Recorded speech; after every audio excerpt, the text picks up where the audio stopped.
Doctor Aníbal Torres, ¿cómo está? Buenos días. Muy buenos días, Rodolfo. Muy buenos días, don Rudecindo. Gracias por la invitación. ¿Qué ocurrencia?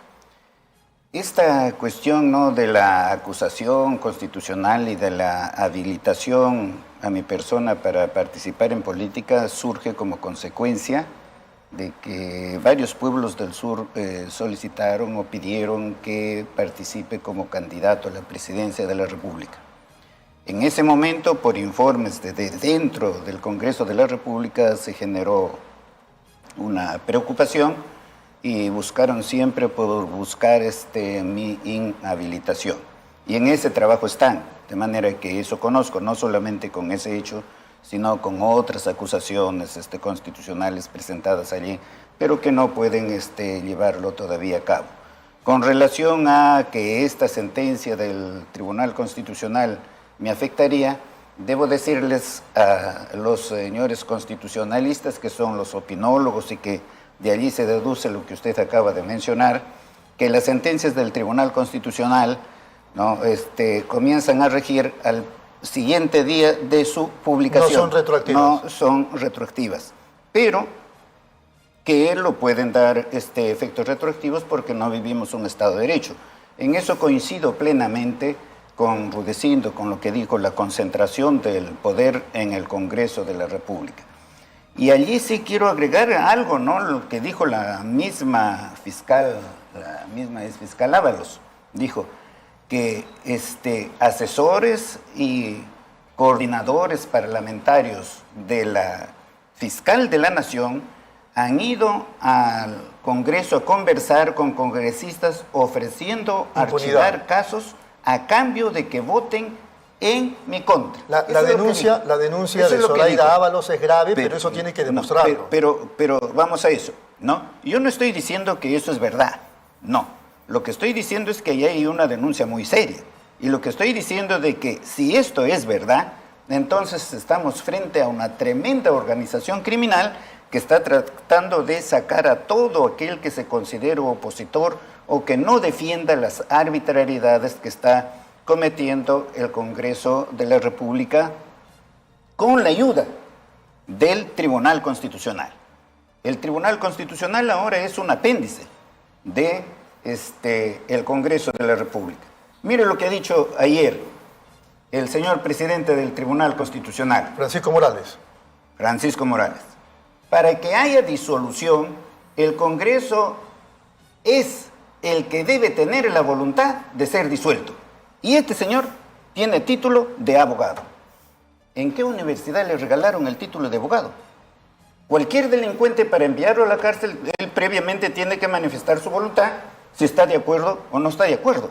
Eso no tiene ni pies ni cabeza. Ni pies ni cabeza. Hasta el periodista que lo entrevista se dio cuenta.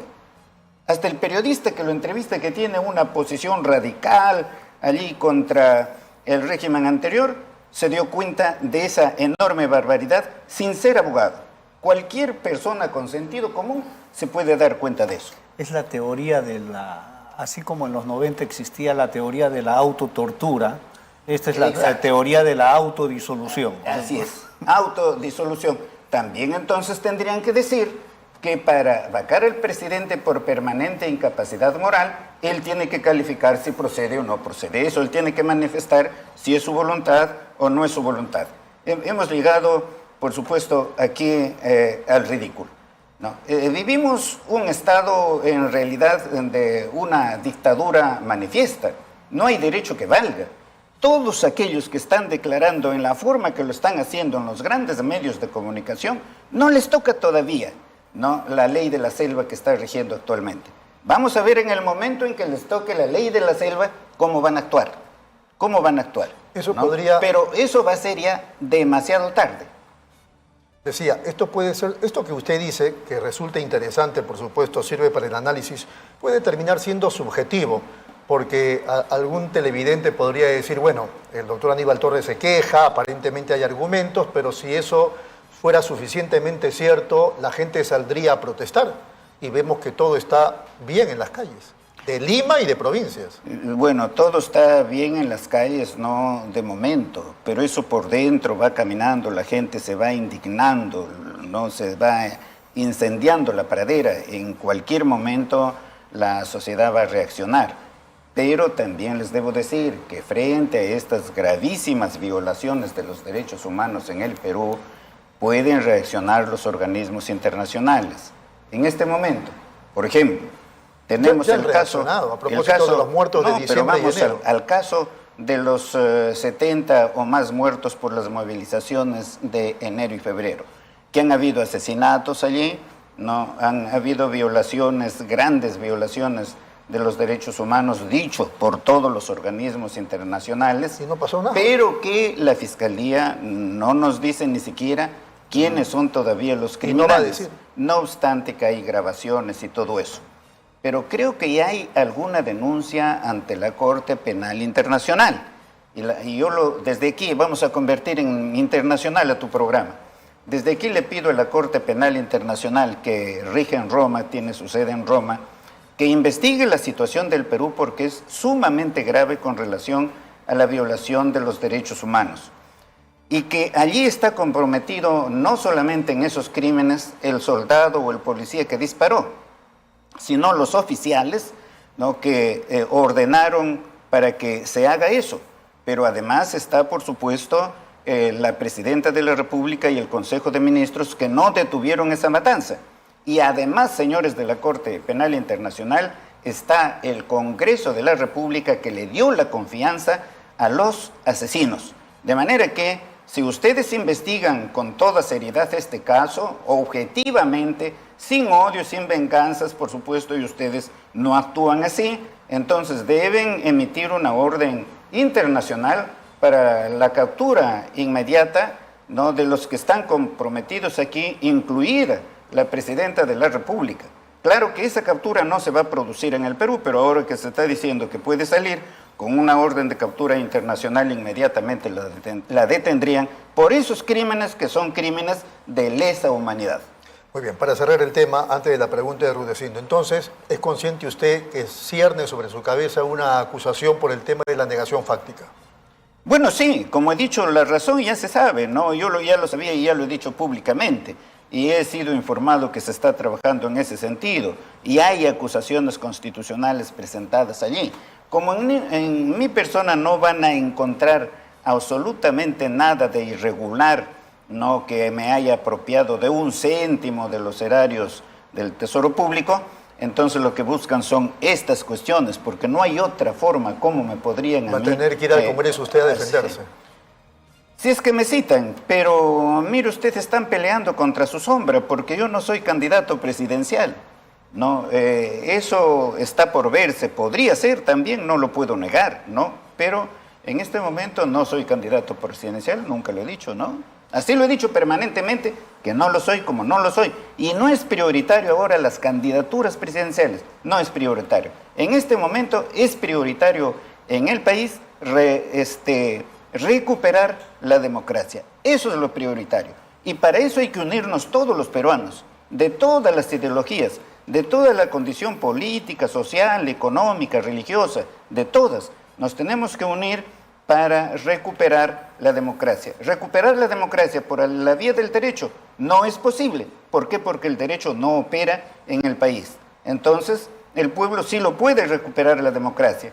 Y se están organizando, se dice en el sur, no sé si lo van a hacer o no lo van a hacer, no, para una movilización el 19 de julio. Ahí se deben unir todos los peruanos, porque la Constitución permite, ¿no?, la movilización pacífica, sin atentar contra la propiedad pública, la propiedad privada, menos contra la vida, la integridad de las personas. ¿Se arrepiente usted de haber dicho correrán ríos de sangre? No, yo no me arrepiento de nada, porque yo lo que he dicho es lo correcto, ¿no? Creo que ni he expresado esa palabra correrán ríos de sangre, sino que he dicho correrá mucha sangre.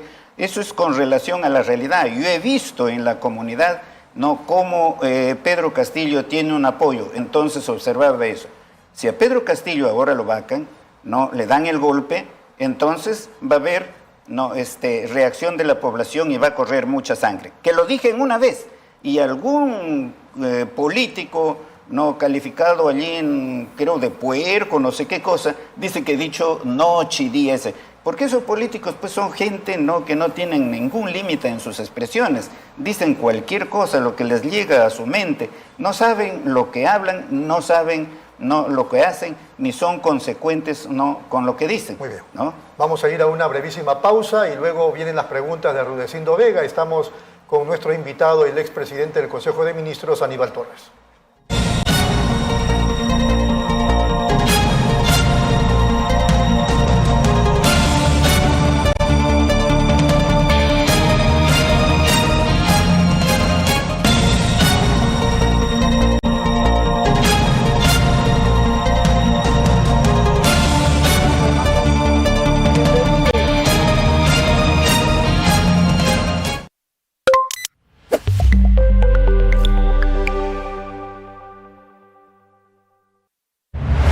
Nueva app de Derrama Magisterial. Maestro y maestra, realiza tus consultas y operaciones en la palma de tu mano.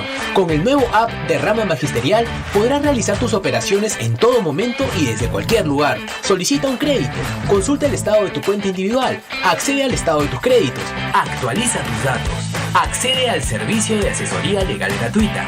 Ubica nuestras oficinas a nivel nacional. Descárgalo hoy mismo en tu Play Store.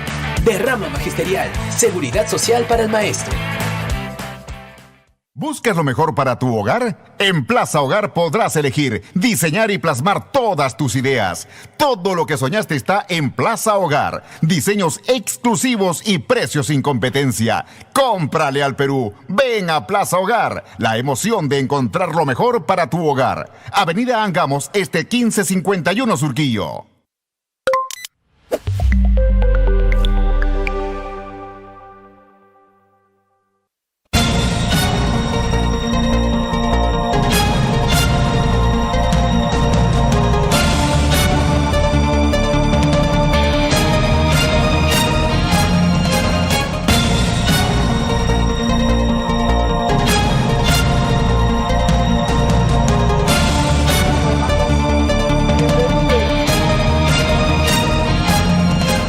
Muy bien, seguimos aquí en Nativa Nos Conecta, esto es Pulso Informativo, estamos con el doctor Aníbal Torres Vázquez, abogado, jurista, docente universitario, presidente del Consejo de Ministros durante el gobierno de Pedro Castillo. Vamos con la pregunta de Rudecindo Vega. Sí. No, doctor Aníbal, mire, yo le escucho y en parte coincido con la lectura de que hay un deterioro de la democracia y desde el Congreso se están interviniendo los organismos constitucionales. Y eso es para muchos un golpe, para otros ya una dictadura y para otros todavía estamos en ese camino. Entonces lo que está haciendo el Congreso es pésimo. Ya intervino el Tribunal Constitucional, ya intervino el Ministerio Público, además de otros organismos como la SUNEDO, la Procuraduría General, está detrás de la Junta Nacional de Justicia, de los tres organismos electorales, jurado, OMPI y RENIEC. O sea, todo eso... claro, es una destrucción de la democracia. Pero las personas que critican eso también dicen, pero Pedro Castillo lo quiso hacer eso en un solo día, el 7 de diciembre. El 7 de diciembre, cuando él sale y da el golpe, también quiso intervenir todo. Entonces, ¿cómo se juzga a uno y a otro lado? ¿Qué autoridad moral tendría? Muy bien. Vamos, sobre todo sobre la autoridad moral de todos los que hablan sobre esto. El que tiene autoridad moral en el Perú tiene que decir la verdad. A todos los peruanos nos consta que a Pedro Castillo no le quisieron dar el golpe de Estado desde el primer día en que ejerció el poder. Desde el primer día quisieron vacarlo por la permanente incapacidad moral. Pero eso no lo santifica. Desde el primer día, ¿no? Quisieron darle el golpe y finalmente dieron el golpe el día 7. Allí sí el Congreso dio un golpe contra Pedro Castillo al no respetar primero dio el golpe. Debido proceso constitucional. Estábamos acá en la mesa. Pedro Castillo, ¿no?, leyó un discurso. ¿Qué quiere decir? Lo que se llama golpe de Estado en el Código Penal se llama delito de rebelión. Delito de rebelión quiere decir levantarse en armas. ¿Pedro Castillo se levantó en armas? No se levantó en armas. Él hizo el anuncio de un golpe de Estado, doctor Aníbal Torres.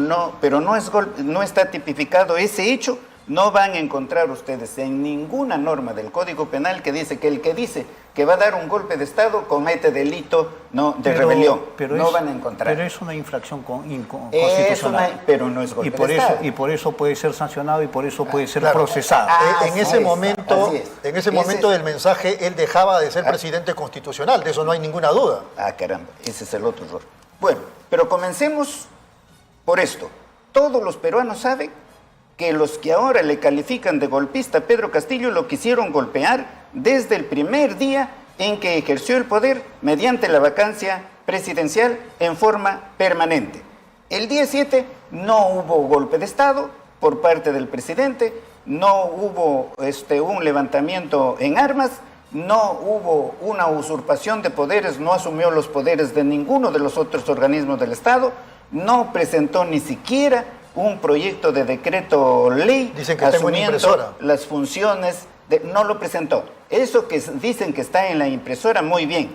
No, ¿después de cuánto tiempo dicen que está en la impresora? ¿Quién lo hizo? ¿Quién lo redactó? Después de 6 meses. Yo pienso que quizás usted, o quizás usted, o que no sé quién, pero alguien de ustedes lo ha debido hacer.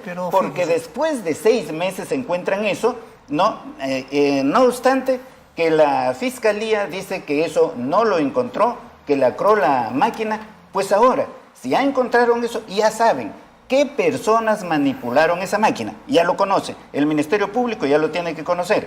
Y ya tiene que saber el Ministerio Público de qué computadora remitieron ese documento a la impresora. Y al mismo tiempo ya tiene que saber quién es. Pero quizás ¿Por qué la Fiscalía no dice quién es? Claro, ¿Por qué no dice? Pero, don Aníbal, o sea, yo entiendo que usted quiere relativizar todo y... No quiero relativizar. No, claro, porque lo relativiza, porque, por ejemplo, dice, puede ser tú, Rodolfo, puedo ser yo, o sea, puede ser cualquiera.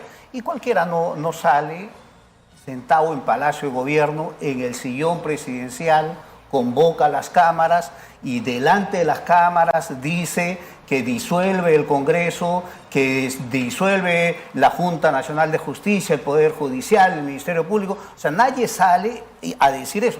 Una cosa que nadie le haya hecho caso, ¿verdad? Es otra cosa, pero que lo hizo delante. Y más aún, lo peor es que después, yo acá varias veces lo he dicho, estuvo tan mal hecho que hasta la copia, y lo dije acá ese mismo día, ese mismo rato, era una copia del discurso del 5 de abril de Fujimori. Pero más aún, estuvo tan mal hecho que nadie le hizo caso. Entonces, no es que el golpe no se hizo, o sea, el golpe se hizo, solo que estuvo tan mal organizado, tan mal hecho, que hasta el discurso le dieron mal. Querían dar, usted es un ilustre abogado, ha sido decano del Colegio Nacional, hacer un golpe por decreto supremo, porque hasta eso han querido decir, que con decreto supremo... Estoy diciendo, y otra cosa, Aníbal no lo aprueba, pero digo, en ese momento el presidente dejó de serlo constitucionalmente. Claro, ese mismo rato, ¿no? Entonces... Vamos a cederle la palabra. Muy bien. Justo lo que ustedes están diciendo, no están repitiendo lo que dijo el Congreso. No, el Congreso dijo, por diversos medios y en su página web, que ellos, para vacar a Castillo, no aplicaron el artículo 89A de su reglamento que señala el procedimiento a seguir, ¿no? Y que aplicaron el artículo 46 de la Constitución, que dice, nadie debe obediencia a un gobierno usurpador, ni a quienes asumen funciones públicas en violación de la Constitución y de las leyes. Eso es lo que dijo el Congreso, eso es lo que dijo, ¿no? Muy bien, entonces el Congreso lo que está diciendo con esto es que vacó a Castillo aplicando la ley del talión, ojo por ojo, diente por diente, o sea que se comportó como un criminal. Se dieron cuenta de eso y anoche yo he escuchado ya la contestación del Congreso a la demanda de amparo interpuesta por el doctor Ayala. Y el Congreso ya reconoce que sí aplicó el artículo 89, pero no el inciso C, que requiere de 104 votos, sino el inciso D, que requiere 87 votos. Sin moción. ¿No? Sin moción. No, sin moción no. Sin moción no dice sin moción. Lo que dice es que requiere 87 votos. Yo le estoy agregando. Pero ya antes dijo que efectivamente no había una moción. No puede haber moción digo, no puede haber vacancia del presidente Sin moción. sin seguir el procedimiento señalado en su reglamento, que exige que tiene que haber una moción suscrita por no menos de 26 congresistas, ¿no? Y con los debidos fundamentos de hecho y de derecho. No puede haber eso.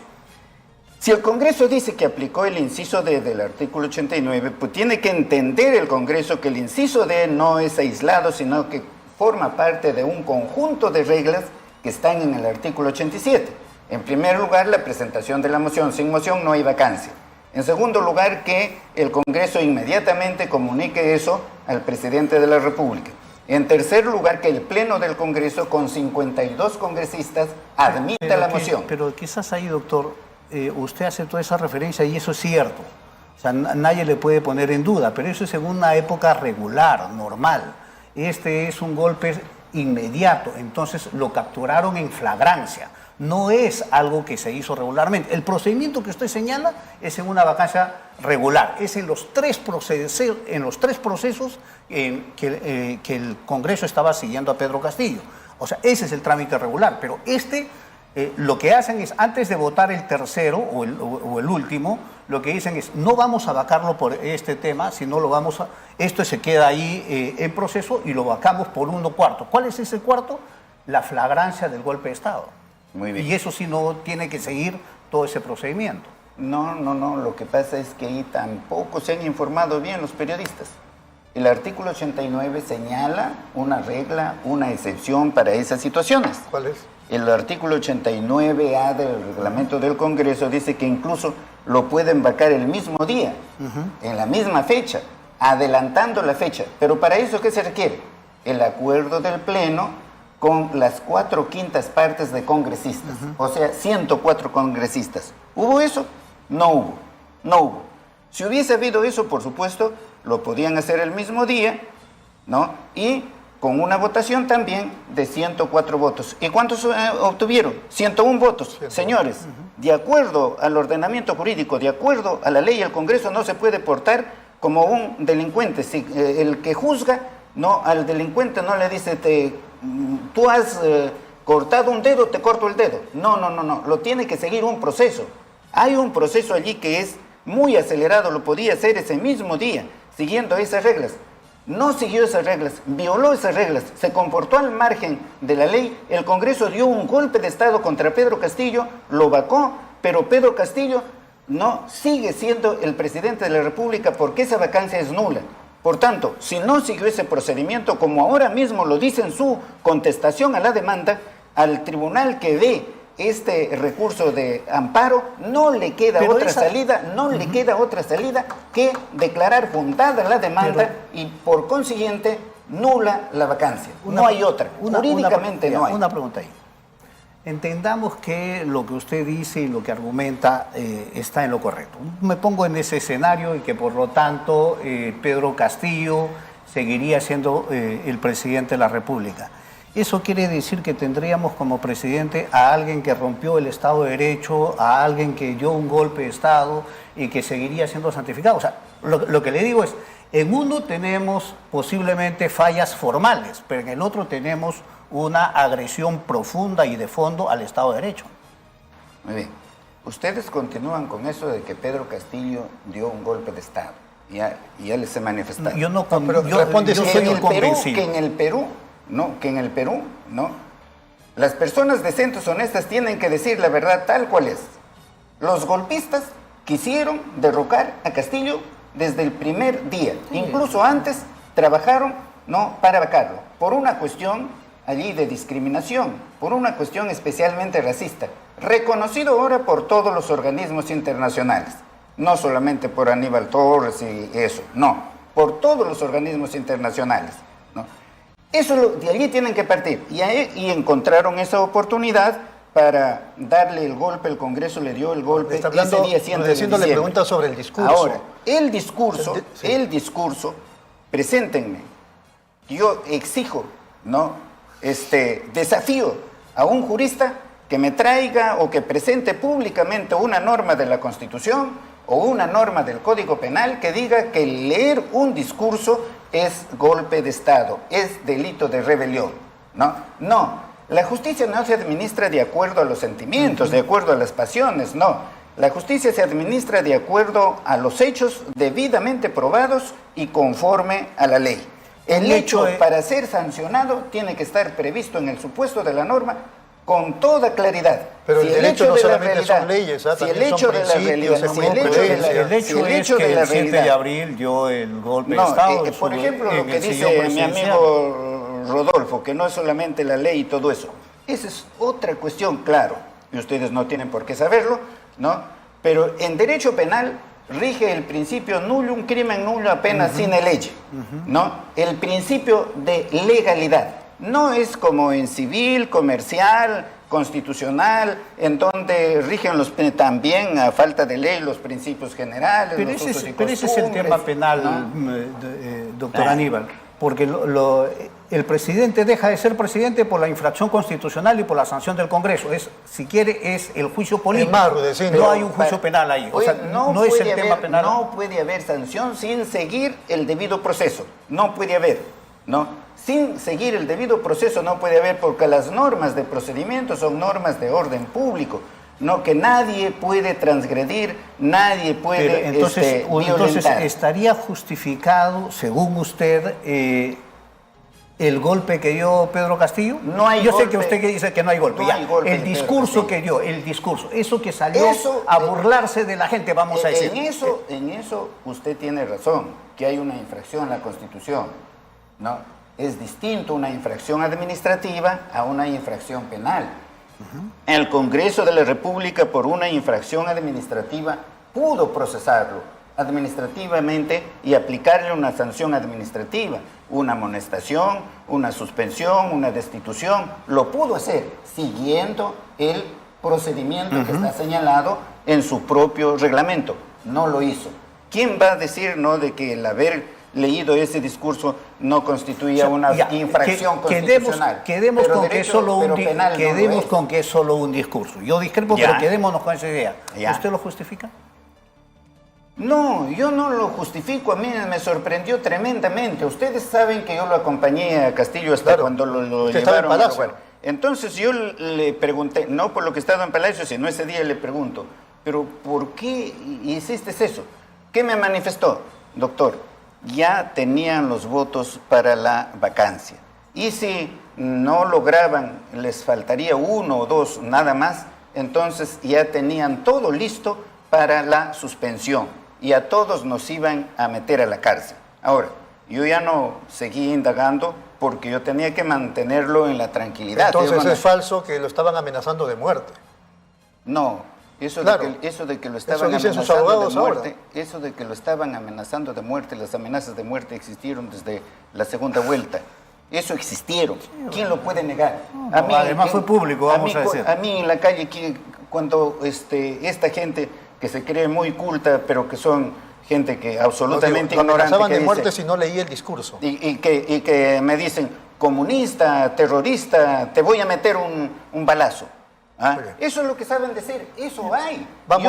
Yo tenía, por supuesto, no la convicción en ese momento de que no sabía si cuando estamos en la camioneta íbamos a salir vivos o no.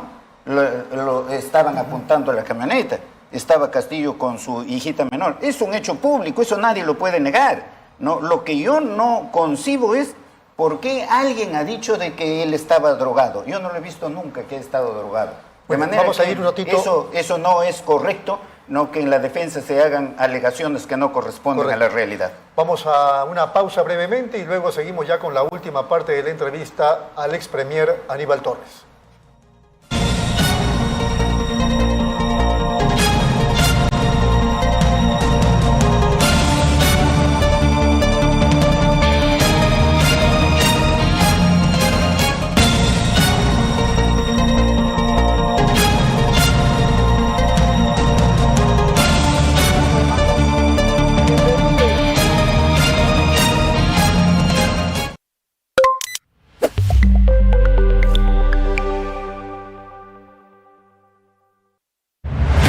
Nueva app de Derrama Magisterial. Maestro y maestra, realiza tus consultas y operaciones en la palma de tu mano.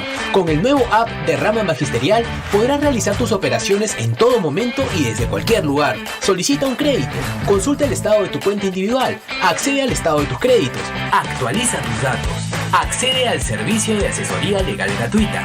Ubica nuestras oficinas a nivel nacional. Descárgalo hoy mismo en tu Play Store. Derrama Magisterial, seguridad social para el maestro. ¿Buscas lo mejor para tu hogar? En Plaza Hogar podrás elegir, diseñar y plasmar todas tus ideas. Todo lo que soñaste está en Plaza Hogar. Diseños exclusivos y precios sin competencia. ¡Cómprale al Perú! Ven a Plaza Hogar. La emoción de encontrar lo mejor para tu hogar. Avenida Angamos, 1551 Surquillo.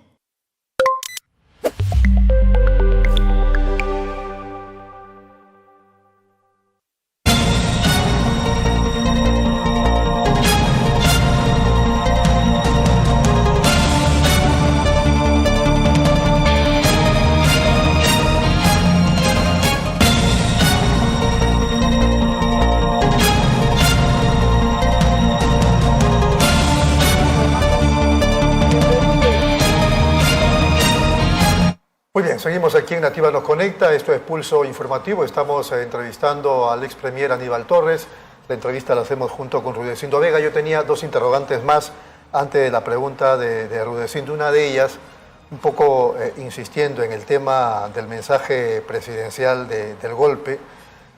Lo siguiente, yo decía, por lógica, por una supuesta lógica, una impresión mía, considerando lo poco que leo, frente a ese tema del presidente con su mensaje, él estaba renegando de la Constitución del Estado. ¿Era necesario vacarlo? Él ya se había puesto al margen de la ley y lo único que faltaba era solamente la juramentación de Dina Boluarte en el Parlamento. Previo a un proceso legal seguido en el Congreso de la República, respetando el debido proceso y fundamentalmente el derecho de defensa. Como he manifestado, el mismo día el Congreso lo pudo hacer, pero no lo hizo. El Congreso actuó arbitrariamente, matonescamente, actuó sin ley. Correcto. Sin ley. La segunda pregunta, ya al margen de estos temas. ¿No hay una autocrítica y un reconocimiento, además, por las cuestiones legales, investigaciones por actos de corrupción dentro del gobierno y que alcanzarían también al propio Pedro Castillo, doctor Aníbal Torres? ¿O usted de los que pone las manos al fuego por el expresidente? No, nosotros hemos manifestado permanentemente, ¿no?, que los hechos las denuncias por hechos irregulares que se investiguen, incluso el mismo Pedro en el propio Consejo de Ministros decía, si algún pariente mío está implicado en esto, que le apliquen, ¿no?, todo el peso de la ley. Todos hemos estado de acuerdo con que se investiguen esos hechos. ¿Usted cree que nada alcanza a Castillo? No, eso está en investigación. No, pero ¿usted qué piensa? ¿Qué piensa? No. Yo estaría actuando igualito que los periodistas, ¿no? Ya condenando a la persona. Es que usted estaba en Palacio de Gobierno, porque ahora, ¿no? ¿Cómo actúan los jueces y fiscales? Los jueces y fiscales no actúan independientemente, autónomamente, sino que lo primero que hacen es vender la información a la prensa. Y la prensa ya se forma su juicio y la prensa condena. ¿Qué es lo que está buscando el fiscal cuando hace eso? Violando la ley, transgrediendo la ley, porque la ley dice que las investigaciones que tiene que hacer el fiscal son reservadas. Violando la ley. ¿Qué es lo que busca? Notoriedad política. ¿Hay autonomía en la administración de justicia? ¿Hay independencia? No, no la hay, ¿no? Eso hay que combatir en el Perú, porque nos puede tocar a cualquiera de los tres que estamos aquí. Nadie está libre, nadie está libre. Don Aníbal, paso a otro tema. Ajá.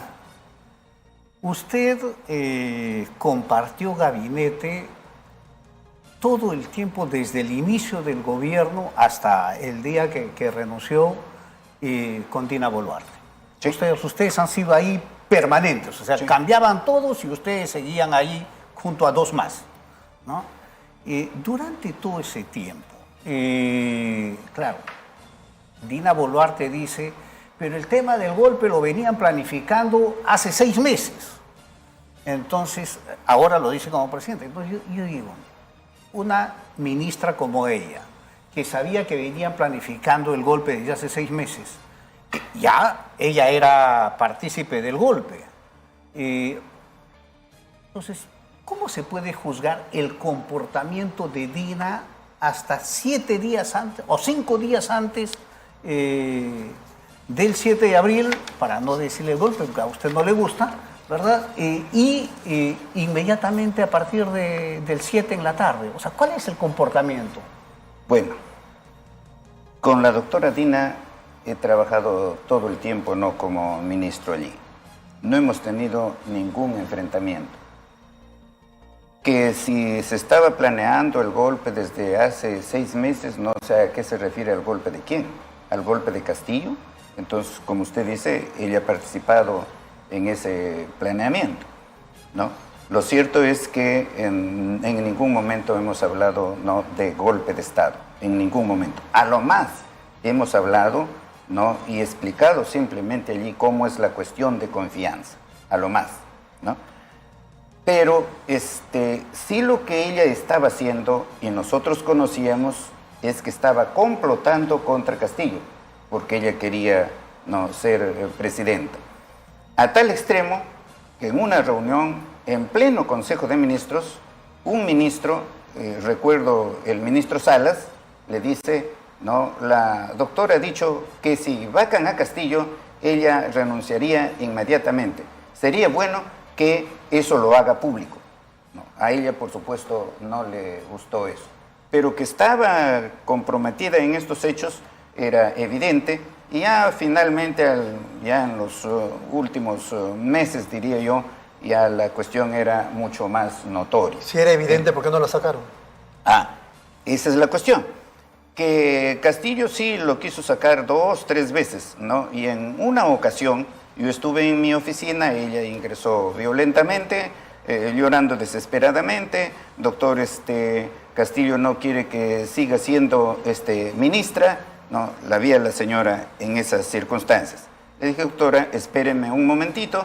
Fui, hablé con el presidente, ¿no? Sacarla en ese momento era mucho más peligroso porque iba a acelerar, ¿no?, la cuestión del golpe mediante la cuestión de confianza en el Congreso de la República. Hay un dicho popular que dice, es mejor tenerlo al enemigo cerca que lejos. ¿Con quiénes complotaban? ¿Qué información manejaban ustedes? ¿Con quién Dina Boluarte o con quiénes complotaba? Ella es la que coordinaba con miembros de los partidos de oposición del Congreso.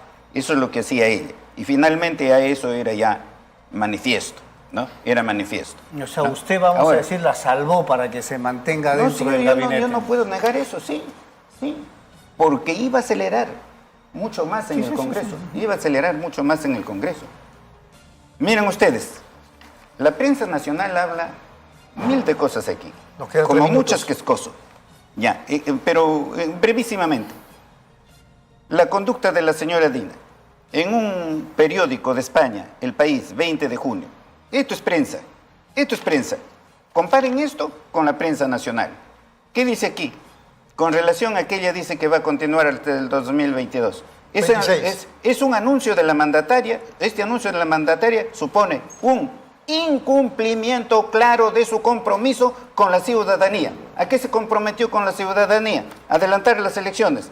No, y luego está cumpliendo con eso. No, la ciudadanía no le importa a nadie. No, la ciudadanía, la mayoría, no, está en contra del Ejecutivo y en contra del Congreso de la República. El Congreso de la República creo que tiene 5% de aceptación. ¿Pero qué culpa tiene ella de que el Congreso no haya aprobado el adelanto de elecciones? Y aquí, ¿no?, dice este periódico, cuando dice, hago un llamado a estas personas que nuevamente están anunciando la tercera toma de Lima. Dijo en referencia a 2 marchas anteriores en la capital. ¿Cuántos muertos más quieren?, preguntó ella. ¿Cuántos muertos más quieren? Interpreten eso. ¿Cómo ha interpretado eso la prensa con relación a esto? Así se hace prensa, objetivamente. No una prensa mercenaria que anda, ¿no?, diciendo barbaridad y media. Castillo, no, el golpista. Claro que se tiene que desbaratar a Castillo porque quien gobierna es la ultraderecha. La ultraderecha es la que gobierna. La ultraderecha tiene a su favor a gran parte del Congreso, lo tiene al Ejecutivo, lo tiene ahora a el Ministerio Público, parte del Poder Judicial, el Tribunal Constitucional. Ellos nunca van a querer dejar Doctor Torres, el poder. Yo pienso que Castillo es golpista y Rudecindo también. ¿Somos mercenarios? ¿Somos mercenarios? Ustedes piensan eso. No, tienen que decir la verdad. La verdad es que a Castillo le quisieron dar el golpe de Estado desde el primer día en que ejerció el poder. Yo tengo kilos de artículos escritos señalando lo que usted dice. Entonces, eso hay que decir. Y precisamente el día 7 le dieron el golpe por las razones que acabo de manifestar. Que claro, no hay tiempo para explicarle toda la todo lo etapa legal. previa no justifica lo del 7. Pues. En la etapa previa nunca la prensa dijo algo de positivo. Les pongo un solo ejemplo. Un ejemplo.